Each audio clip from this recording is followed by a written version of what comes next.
Olá, boa tarde pessoal, tudo bem? Primeiramente gostaria de agradecer a todos pela compreensão, por se preocuparem com sua saúde e também de seus familiares e assim, adotando aí a reclusão em seus lares, pois só assim conseguiríamos vencer, e evitar essa propagação desse vírus que vem causando tanto mal para a nossa humanidade. Né? Bom, essa paralisação, das nossas atividades presenciais não quer dizer que houve a paralisação dos nossos estudos, né? Então a nossa disciplina ela vai acontecer normalmente e para isso, para tentar facilitar, as nossas, a transmissão, vamos dizer assim, o conteúdo para vocês, que vocês precisam ter, conhecimento ao final do semestre. Pensamos em gravar aqui pequenos vídeos, onde a gente vai estar apresentando os conteúdos e que, de certa forma, vai ajudar vocês a estudarem. Estaremos também disponibilizando para vocês listas de exercícios, para que vocês possam exercitar ou praticar o que foi visto nesse vídeo. A exemplo das aulas presenciais, sempre postei para vocês um material complementar. Esse material continuará sendo postado, As atividades também já eram a prática da nossa disciplina. Então, assim, o que mudou foi que nós não teremos aquela presença, em sala de aula, mas teremos a nossa presença aqui sempre nos nossos vídeos para tentar ajudar vocês, tá bom? E aí, é claro, dúvidas, acessem o Google Class e podem enviar, os comentários para a gente tentar sanar essas dúvidas que vier a surgir, tá bom?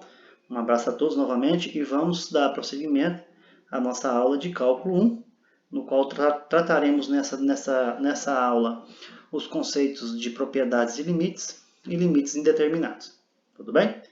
Então vamos lá, pessoal. O que nós vamos tratar hoje, então? Nós estaremos tratando, então, hoje de limites fundamentais, ou teoremas fundamentais dos limites, onde nós temos o primeiro teorema, que se vocês lembrarem bem, em nossa última aula, nós vimos limite por definição, onde nós tínhamos uma proposta de um epsilon, que até comentei com vocês de um possível erro ou acerto que nos interessava, e o nosso objetivo era determinar o nosso delta. Essa aula, nós vimos presencial, e também foi disponibilizado para vocês material complementar e atividades no Google Class já. Então, agora a gente vai ver algumas propriedades, alguns teoremas que abordam ou que são aplicados ao limite. É claro que, assim como em outras partes da matemática, outros conteúdos, são propriedades, teoremas que você não é obrigatoriamente você aplicá-los, mas que pode auxiliá-lo em algum momento a sair de alguma circunstância que talvez o cálculo pareça ser um pouco mais complicado. Tudo bem? Então, o primeiro teorema que nós temos aí é o limite de uma função, m de x mais c, onde esse m e esse c é uma constante, e o x tende a a. Então, nós já comentamos nas aulas passadas que quando você não tem nenhuma impossibilidade no seu limite, ou seja, não existe nenhuma inconsistência, basta você fazer o quê? Atribuir a tendência, que no nosso caso, a tendência aí é quem, pessoal? A tendência é o valor de A. Então, o que você faz? Se x tende a A, o x pode ser um valor tão próximo, mas tão próximo de A, que nós podemos até considerá-lo como o próprio A. Então, basta você substituir na variável x, substituir aqui tem mx, ficou ma. Então, vai ficar m vezes a mais c. E o resultado disso aqui vai ser o seu limite. Ou seja, se x tende a A, o valor vai tender a um valor L definido. Um exemplo disso aí nós temos aí, olha, limite de 3x mais 4, quando x tende a 2. Então, se x tende a 2, então eu vou considerar aqui que o x seja 2, porque eu estou trabalhando tão próximo que eu posso considerá-lo x igual a 2. Bom, claro, vou aplicar essa tendência, veja, pegamos o 2 e aplicamos aqui no local do x, ou substituímos o x pela tendência, e chegamos que 3 vezes 2, 6, mais 4, 10. Então, se x tende a 2, quanto mais próximo de 2 eu tiver, trabalhando valores para x, mais próximo de 10 será a nossa resposta. Beleza? Bom, teorema 2. O que o teorema 2 nos diz? Se você tem um limite de uma constante, não interessa qual é o valor dessa constante, se o limite dessa constante, uma constante c, quando x tende a, o limite de uma função constante é a própria constante. Por que vai ser a própria constante? Porque você não tem a variável x para que você possa aplicar a tendência, ou mesmo o próprio a, como nós vimos no exemplo anterior. Então, se nós pegarmos aqui limite de 17 quando x tende a 7, isso aqui vai ser, ou vai tender a quanto? A 17. Então, é indiferente que você tenha aqui. Se você tivesse no lugar do 17, limite de 500, quando x tende a 7, o resultado vai ser 7, porque você não tem aonde você aplicar a sua tendência, ou seja, não tem como você variar o valor em torno do 17. Vai ser sempre o valor de 17. Então, limite de uma constante, olha, está aqui um balãozinho, limite de uma constante é a própria constante. Outra propriedade que nós temos, limite da soma ou da diferença. Se você tem uma função f de x e uma função g de x, se você falar assim para mim, limite da função f de x, que eu não sei qual que é, com x tendendo a um a qualquer, vale L. Limite da função g de x, quando x tende a A, vale Q. Então, se você perceber que uma nova função, que essa função seja a soma da função f mais a função g, o limite dessa função tendendo a A vai tender igual a quem? A soma dos limites das funções propostas.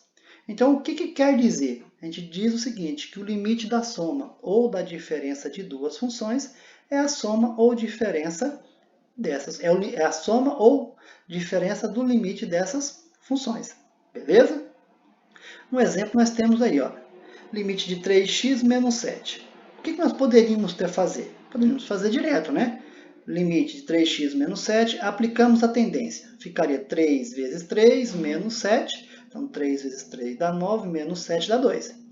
Mas nós podemos aplicar a propriedade, que é limite de 3x, então limite desta primeira função, menos o limite dessa segunda função, que é essa daqui.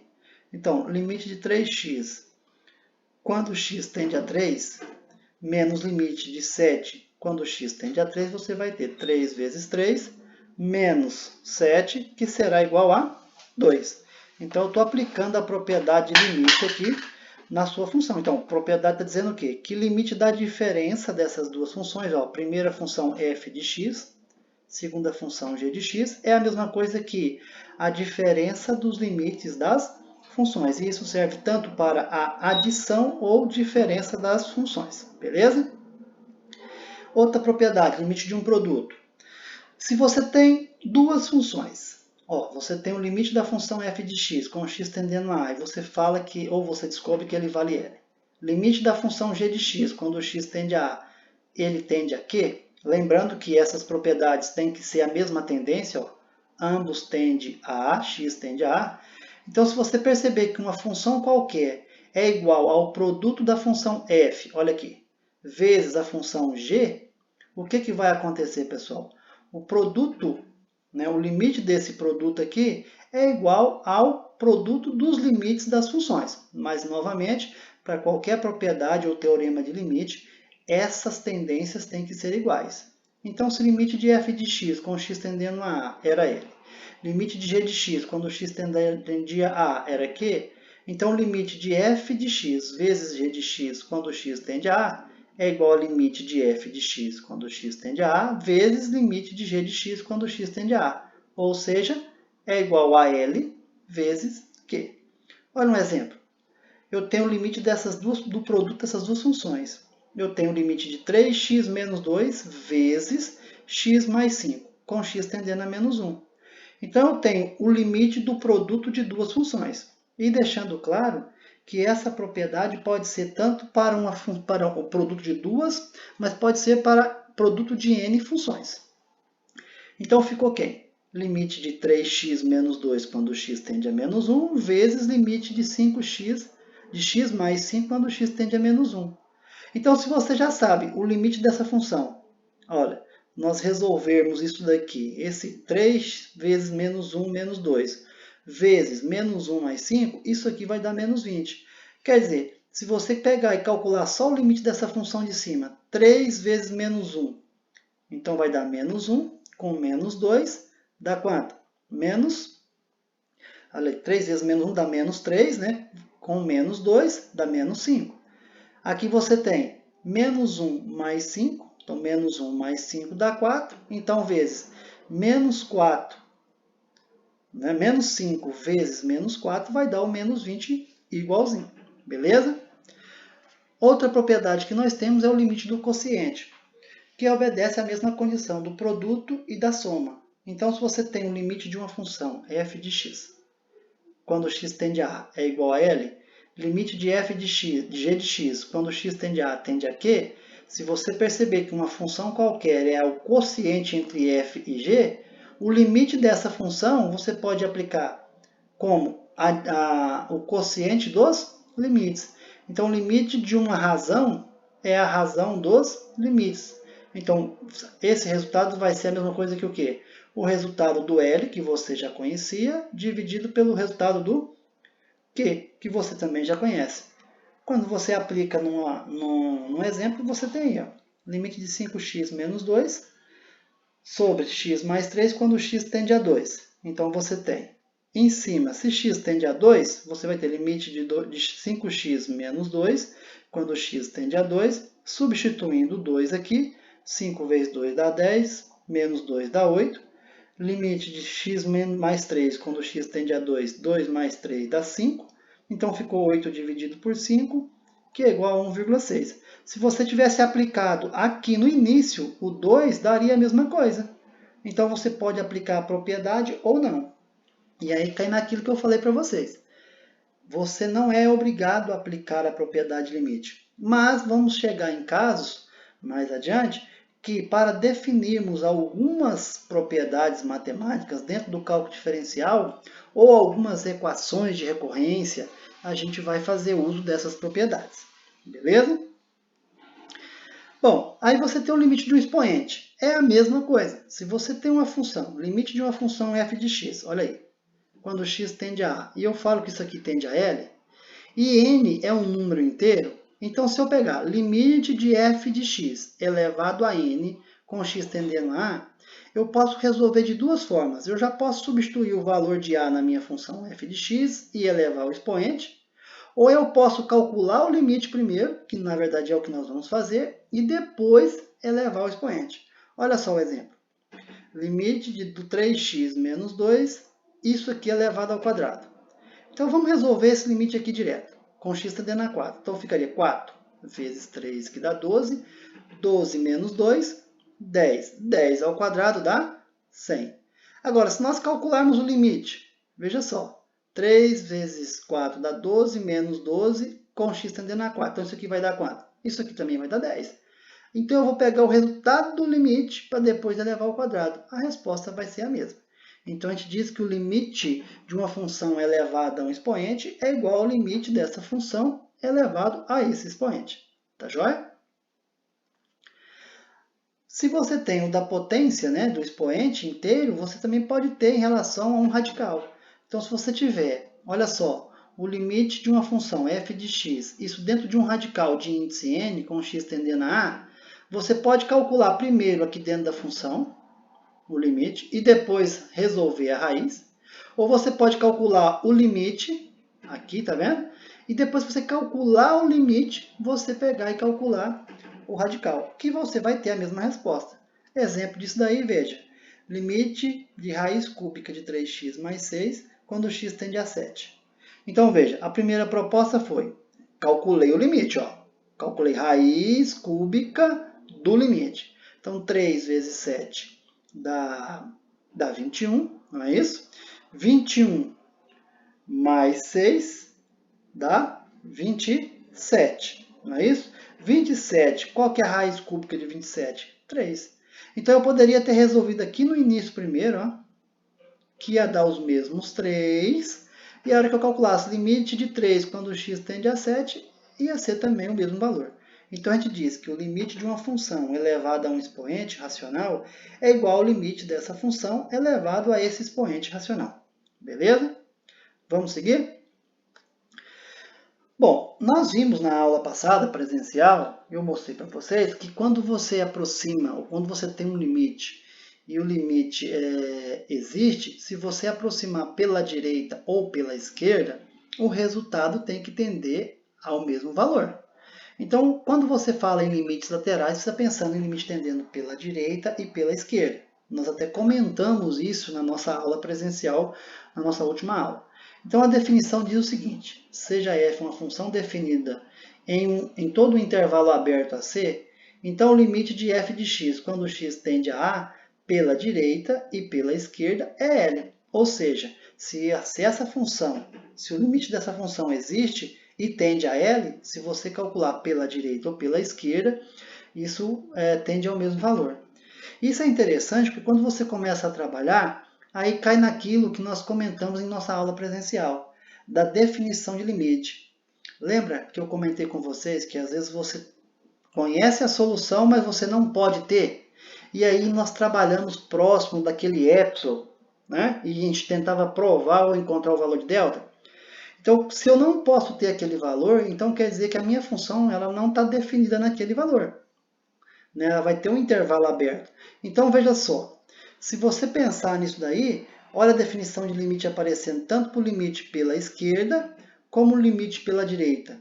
Tá? Então, quando é que eu sei que o limite está tendendo pela direita? Tá vendo esse maisinho aqui? Ó, x tendendo a A e tem esse maisinho em cima, então tendendo pela direita.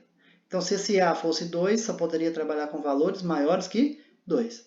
E veja que essas equações aqui ó, são as mesmas que nós utilizamos para a definição de limite. A mesma coisa quando você trabalha com limite tendendo a A pela esquerda. Olha só, esse aqui tende à direita, positivo, e esse aqui tende à esquerda, negativo.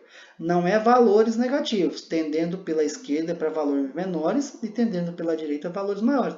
Veja que a condição e as equações que nós temos aqui para provar isso aqui é a mesma da definição de limite que nós já vimos.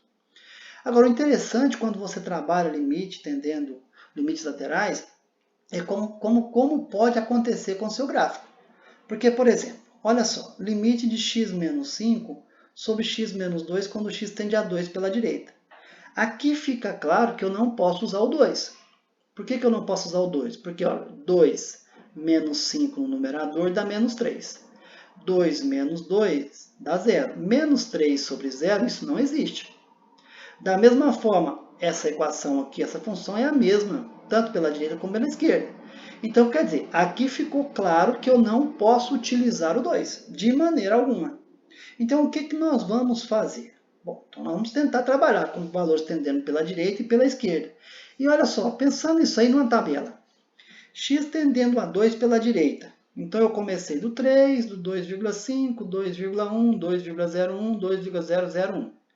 E veja que isso daí, quando eu vou atribuindo, o meu valor da função vai se aproximando de quem? De menos 3, não é?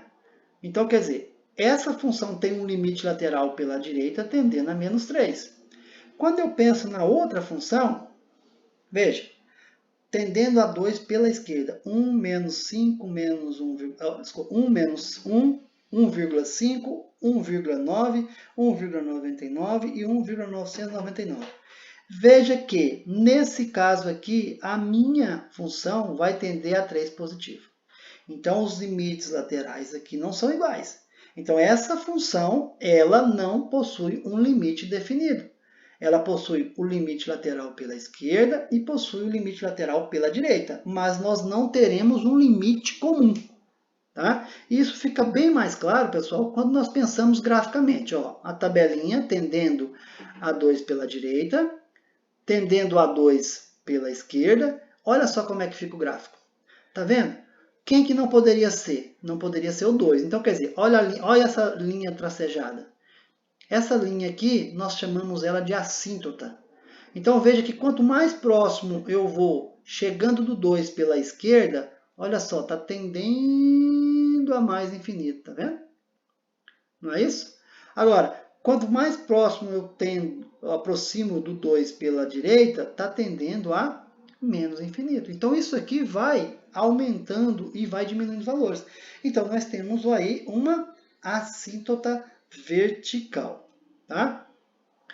Bom, aí o que acontece? Se nós tivermos um caso que quando eu atribuo a tendência, eu tenho lá limite de 2x mais 1, quando x tende a 3. Né? E aí, por acaso, esse 2x mais 1, quando x tende a 3, seria 2 vezes 3, 6 mais 1, 7. Então, o limite ia tender a 7. Mas e quando você atribuir a sua tendência, ia acontecer isso, ó, dá infinito sobre infinito, 0 sobre 0, 1 elevado a infinito, menos infinito menos infinito, e 0 elevado a 0. Então, isso é indeterminado. Então, o que nós temos que fazer? Nós temos que reverter essa indeterminação. E como que nós podemos fazer isso daí? Fácil demais. Nós temos algumas propriedades matemáticas que dá para reverter. Então, eu vou apresentar para vocês alguns casos aqui que é possível você fazer isso daí. Tá beleza? Então, vamos para o primeiro caso. O primeiro caso de indeterminação é quando você tem 0 sobre 0. Mas como é que eu sei que tem 0 sobre 0? Ou que vai dar 0 sobre 0? Eu aplico a tendência. O x não está tendendo a 2? Então, 2 ao quadrado é 4. 4 menos 4, 0. 2 menos 2, 0. E 0 sobre 0 é um caso de determinação. Então, quando você tiver 0 sobre 0, eu sempre brinco nas nossas aulas presenciais que levante a mão para o céu e agradeça, porque é um sinal que você tem como resolver ou reverter essa indeterminação. Vou mostrar dois casos para vocês. Existe o caso da fatoração, que você vai fatorar ela utilizando os conceitos de propriedades de polinômios, né, de fatoração lá, produtos notáveis, ou você vai utilizar um outro método chamado Brióptide de Rufino. Então, veja só, vamos primeiro pela fatoração. O que eu posso ver? Quando eu pego x ao quadrado menos 4x, isso aqui é uma diferença de quadrados. Então, eu posso reescrever x ao quadrado menos 4x como x menos 2 vezes x mais 2. Tomar cuidado que isso aqui só pode ser usado quando aqui for negativo e aqui for quadrado. Né? Bom, o que eu escrevi? Então, x ao quadrado menos 4x é igual a x menos 2 vezes x mais 2. Dividido por x mais 2, que aqui embaixo não teve como fatorar. O que eu posso estar fazendo? Posso simplificar esse x menos 2 do numerador com x menos 2 do denominador. Fazendo isso aí, vai me sobrar só o x mais 2. Então, isso implica o quê? Que quanto mais próximo do 2 eu chegar, mais próximo do 4 vai ser a minha resposta. Bom, mas isso aí nós resolvemos utilizando a fatoração, né, por produtos notáveis. Ah, como que eu poderia fazer isso aí de uma forma diferente? Então vamos pensar o seguinte, vamos pensar nesse outro modelo, que ele é um pouco mais complexo e aí a gente vai fazer pelos métodos, tá? Então veja só, eu tenho limite de x ao cubo mais 2x ao quadrado menos x menos 2, sobre x ao quadrado mais 7x mais 6, e x tendendo a menos 1. Então, o que eu fiz primeiro? O que você deve fazer? Primeiro, você aplica a tendência. O que é aplicar a tendência? Substituir o menos 1, que é a nossa tendência, onde está o x. Quando você resolver numerador e denominador, você vai verificar que deu 0 sobre 0. Então, 0 sobre 0, para nós, é indeterminado. Então, como que eu posso resolver ou reverter isso daí? E aí, agora, utilizando o método da fatoração. Aqui, veja, que é um pouco mais complexo do que o exemplo anterior. Você vai ter que fazer a fatoração por agrupamento. Então, essa fatoração por agrupamento é um conceito que vocês estudaram lá no ensino fundamental e médio. Tá? Então, o que você vai fazer? Você vai fazer o fator comum do fator comum. Então, quando você pega esses dois primeiros elementos, x ao cubo e 2x ao quadrado, olha só, esses dois aqui. E se você pegar eles e colocar o x ao quadrado em evidência, sobrou x mais 2. Então, ficou x ao quadrado, que multiplica x mais 2. Quando você pegar os outros dois elementos, menos x e menos 2, a evidência é quem? A evidência é o menos 1. Então, coloquei o menos 1 em evidência, então ficou menos 1 vezes x mais 2. E embaixo é uma função do segundo grau, fatorando ela, você vai ter que é x mais 1 e x mais 6. Essas fatorações vocês viram lá no ensino médio fundamental. Bom, o que nós podemos fazer aqui agora? Veja que no numerador aqui, pessoal, eu ainda tenho um fator comum. Quem que é o fator comum? X mais 2. Então, eu vou novamente colocar ele em evidência. Ó. Peguei esse x mais 2 que eu tenho aqui nessa segunda equação, tá vendo? Porque eu tenho aqui x ao quadrado que multiplica x mais 2 menos, abre parênteses, x mais 2. Então, eu coloquei em evidência na linha de baixo. Então, eu coloquei o x mais 2 em evidência, que multiplica x ao quadrado menos 1. Beleza, o que nós podemos fazer de novo ainda? Verificamos que esse x ao quadrado menos 1 é uma diferença de quadrados.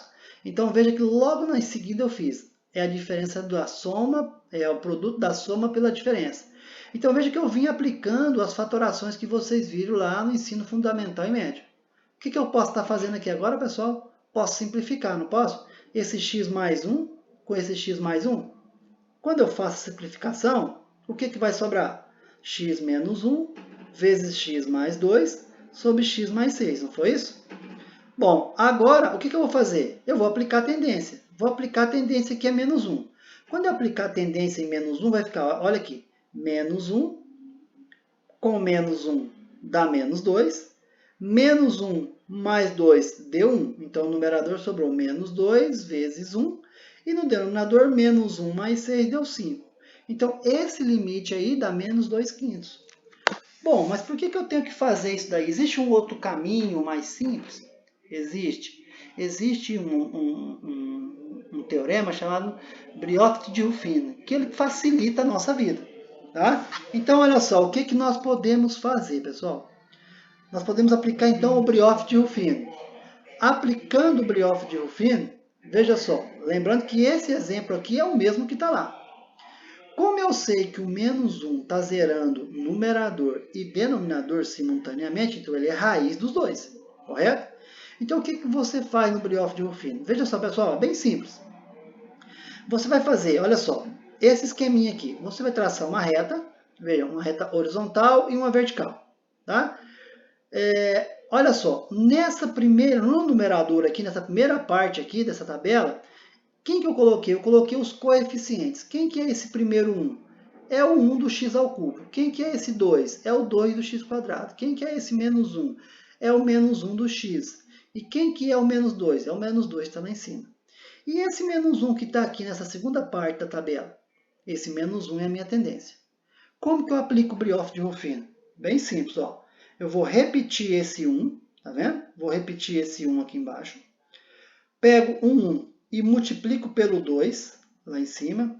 Ó, pego o 1 e multiplico pelo menos 1, pessoal. Ó, tá vendo?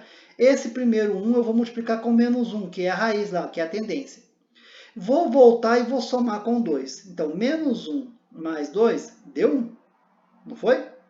Novamente, 1 vezes menos 1 dá menos 1. Aí eu vou somar com o menos 1 que está aqui. Quanto que vai dar embaixo? Deu menos 2. Se eu pegar o menos 2 e multiplicar por menos 1, dá 2 positivo. Quando eu somar com esse menos 2, deu 0. Então, o Brioche de Ruffino, no limite, ele só é interessante se você verificar que ele vai zerar. Beleza? Joia.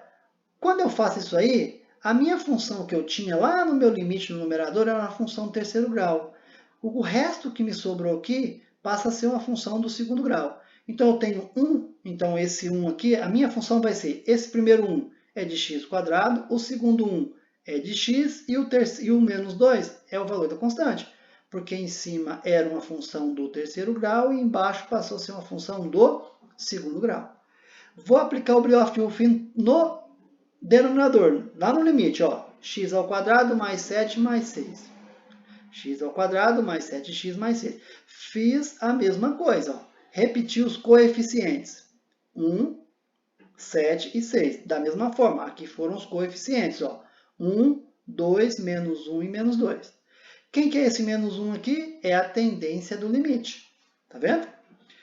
Bom, o que eu faço? Vou repetir o primeiro valor, 1. Quando eu multiplicar esse 1 vezes esse menos 1 aqui, que é a minha tendência, vai dar menos 1. Quando eu somar com 7, olha quem deu embaixo, 6. Quando eu pegar o 6 vezes menos 1, vai dar menos 6. Mais 6, 0. Então, como é que vai ficar a minha função de resto? Olha, era uma função do segundo grau, ficou uma função do primeiro. Então, se ficou uma função do primeiro grau, o primeiro coeficiente é 1 de x, o segundo é 6, que é o termo independente. O que eu posso fazer agora? Eu posso reescrever esse limite lá em cima, agora utilizando essas duas funções que eu obtive aplicando o Brioff de Rufino. Olha só. A primeira, x ao quadrado mais x menos 2 no numerador, porque era a função do numerador no limite, e x mais 6 da segunda. E vou aplicar novamente a tendência. Quando eu aplico a tendência agora, pessoal, veja só, menos 1 ao quadrado mais menos 1 menos 2. Então, veja, menos 1 ao quadrado mais menos dá menos, menos 2. Quando você resolver, deu menos 2. Aqui em cima deu 5. Veja que a resposta que nós tivemos aqui foi a mesma que nós obtivemos no exemplo anterior, porque o limite era o mesmo. Eu mudei o método de resolver. Tá? Então veja que o Brioff de Rufino é muito simples. Mas eu estou percebendo que tem alguém preocupado. Ah, mas se fosse aqui uma equação aqui, por exemplo, tivesse só x ao quadrado mais 6, como é que eu iria resolver isso daí? Aí é o seguinte, quando você perceber que o seu polinômio, tanto do numerador como do denominador, falta um dos coeficientes, falta não, na verdade é igual a 0, você tem que acrescentar ele no Brioff de Rufino. Para isso, olha só, pessoal, o nosso exemplo seguinte. Eu tenho x ao cubo menos 3x quadrado mais 4. É uma função do terceiro grau. Então, eu teria que ter x ao cubo, x ao quadrado eu tenho, estava faltando x, né? Opa, então está faltando um elemento. Não é que está faltando, né? Então, eu tenho o valor de a, que é o coeficiente de x ao cubo. O b, que é o menos 3 de x ao quadrado, estaria faltando o coeficiente de c, porque o c equivale a 0. Mais 4. Não está faltando, né? Ele não precisa apresentar, porque o zero é um elemento neutro na adição. Bom, como que eu vou fazer? Bom, aqui eu já apliquei, tá, pessoal? Se você substituir o 2, tanto no numerador como no denominador, vai dar 0 sobre 0. Então, vai determinado. Aí eu tenho duas opções. Ou eu aplico aquelas fatorações que vocês viram lá, que nós resolvemos inicialmente, ou eu aplico o Brioff de Rufino. Agora, aplicando o Brioff de Rufino, eu tenho que lembrar, se o 2 era, o 2 é raiz, não é isso? Então, quem vai ser o meu referencial no meu Brioff de Rufino? Olha o 2 aparecendo aqui. Ó. Quem que é esses elementos aqui nessa primeira parte da tabela? 1, menos 3, 0 e 4. São os coeficientes que eu tenho lá no meu numerador. Ó. 1, menos 3, o 0 é o valor de C, que seria aqui, né? Que seria o coeficiente de x, mais 4. E aí, pessoal, é só resolver. Ó. Vou repetir o primeiro elemento, 1. Vou pegar 1, vou multiplicar por 2 e vou somar com menos 3. Deu menos 1. Repetindo o processo, menos 1 vezes 2 dá menos 2. Mais 0, menos 2. Menos 2 vezes 2 dá menos 4. Mais 4, 0. Beleza. Essa função aqui era de que grau? Era do terceiro grau. Aqui eu obtive aqui embaixo uma função do segundo. Não é isso? Mas vamos lá. Aplicando o Brioff de Rufino no denominador agora. Veja, o 2 é a minha referência, que é a minha raiz, a minha tendência lá do limite. 1, menos 16 e 20 são os coeficientes que eu tenho. Ó. 1 de x ao cubo, 1 de x quadrado, menos 16 de x e mais 20. E resolvendo, ó, repetir o primeiro. 1 vezes 2 dá 2. 2 mais 1, 3. 3 vezes 2 dá 6.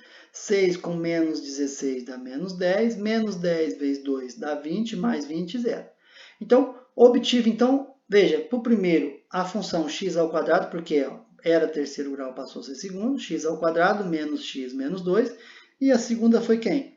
Também era do terceiro grau, x ao quadrado mais 3x menos 10.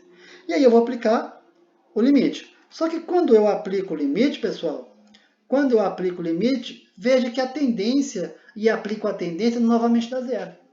Aí, como é que eu faço, Joelson? Simples, você aplica novamente o brioche de Ruffino ou você faz a fatoração. Acredito eu que vocês acharam bem mais fácil o brioche de Ruffino. Então, aplicando o brioche de Ruffino no numerador, novamente, ó, quem são esses valores? 1, menos 1 e menos 2. São os coeficientes lá da função do numerador do limite. O 2 é a nossa tendência. Fazendo o processo, ó, 1 vezes 2 dá 2, menos 1 dá 1. 1 vezes 2 dá 2, vezes menos 2, com menos 2, 0. Então, veja, essa função era de que grau? Era do segundo grau, eu vou ter uma função do primeiro grau embaixo. Da mesma forma, olha do denominador, x ao quadrado mais 3x menos 10. Olha os coeficientes aqui. Ó. Tá vendo? Quem que é esse 2? Esse 2 é a nossa tendência lá, ó, do limite. Então, eu tenho 1 vezes 2 é 2, mais 3, 5. 5 vezes 2, 10. Menos 10, 0. Então, quer dizer, para a primeira função, era do segundo grau, agora ficou uma do primeiro. 1 mais x. A função do denominador também era do segundo grau, vai ficar uma do primeiro grau. Então, ficou x mais 5. E agora eu vou aplicar o limite de novo. Então, limite de x mais 1 sobre x mais 5, que foi o que resultou de funções quando eu apliquei o brioche de Ruffino. Quando x tende a 2, se você atribuir as funções, ó, x mais 2 mais 1, 3, 2 mais 5, opa, aqui eu errei, né? 2 mais 5 seria 7. Corrigi aí, tá, pessoal? Estava testando vocês aí, tá ok? Então, 2 mais 5 aqui vai dar 7. Corrijam aí, por favor, tá bom? Então, veja, você pode aplicar, então, pessoal, o brioche de Ruffino quantas vezes for necessário, mas você só vai aplicar no limite se, olha só, se você tiver um limite indeterminado, beleza?